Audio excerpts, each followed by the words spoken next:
Halo, Assalamualaikum, selamat pagi, selamat siang, dan selamat malam. Apa kabar rakyat Indonesia?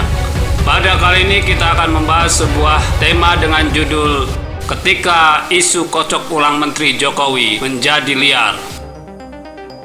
Perubahan nomenklatur kementerian di Kabinet Indonesia Maju yang telah disetujui pembentukannya oleh Parlemen dapat dipastikan bakal menarik gerbong reshuffle personil kabinet untuk kedua kalinya.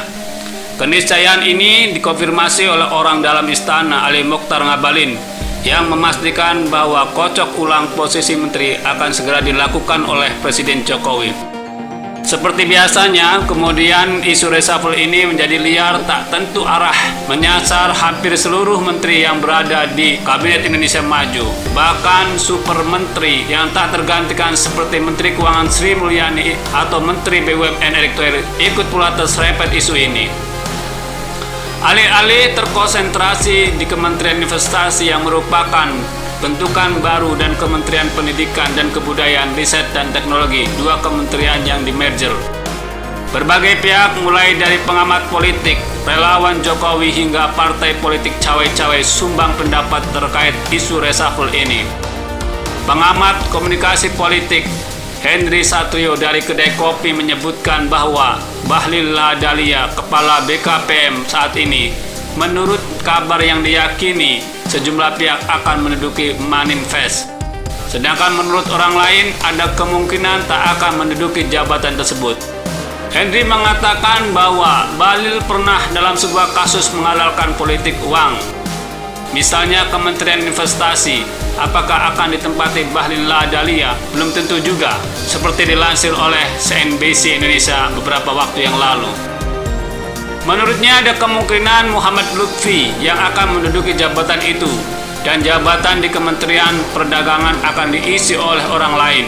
Salah satu pengurus partai pendukung koalisi Jokowi, PKB Lukman Hakim, menyebutkan menteri berinisial M di Kabinet Jokowi Jilid 2 ini akan tergusur dari posisinya. Seperti yang kita tahu, setidaknya ada 4 anggota Kabinet Presiden Jokowi Jilid 2 yang berinisial M. Mereka adalah Menko PMK Muhadjir Effendi, Menko Polhukam Mahfud MD, Menteri Perdagangan Muhammad Lutfi, dan Kepala Staf Kepresidenan Muldoko. Penyebutan inisial M ini kemudian dikomentari oleh pengamat lain dengan semangat utak-atik gatuk.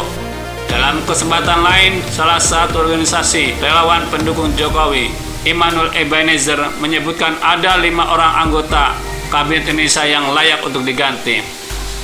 Kelima menteri yang dinilai layak diganti adalah Menteri Pertanian Yassin Limpo, Menteri Agraria Sofyan Djalil, Menteri Komunikasi dan Informatika Johnny G. Plate, Menteri Perdagangan Muhammad Lutfi, serta Menteri Sekretaris Negara Pratikno.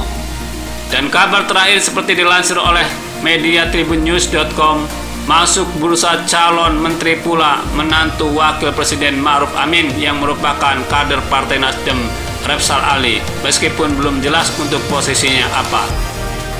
Kemudian ada juga yang menggadang-gadang Sekjen DPP Muhammadiyah Abdul Muti sebagai calon Mendikbudristek untuk menggantikan Nadiem Makarim yang oleh sejumlah pelaku pendidikan dianggap terlalu futuristik dalam membangun sistem pendidikan Indonesia. Sementara Mendristek saat ini Bambang Brojonegoro diprediksi oleh sejumlah pengamat politik bakal menjadi kepala Badan Otorita Pembangunan Ibu Kota Indonesia baru. Simpang siur atau lebih tepatnya gorengan informasi terkait kocok ulang kabinet akan terus terjadi sampai Jokowi secara resmi mengumumkan nama-nama yang akan menduduki jabatan di kabinetnya. Kondisi seperti ini sebenarnya tak sehat untuk suasana kerja para menteri, meskipun mereka selalu berkilah bahwa pergantian menteri itu hak prerogatif presiden dan mereka siap diangkat dan diganti kapan saja. Namun secara manusiawi, tentu saja isu-isu yang memicu ketidakpastian tersebut diakui dan tidak bisa membuat pikiran mereka terganggu, alhasil kinerja mereka tidak maksimal. Hal ini pada akhirnya dapat membuat kinerja Kabinet Jokowi dalam menangani dan memulihkan persoalan yang timbul akibat pandemi COVID-19 menjadi terganggu.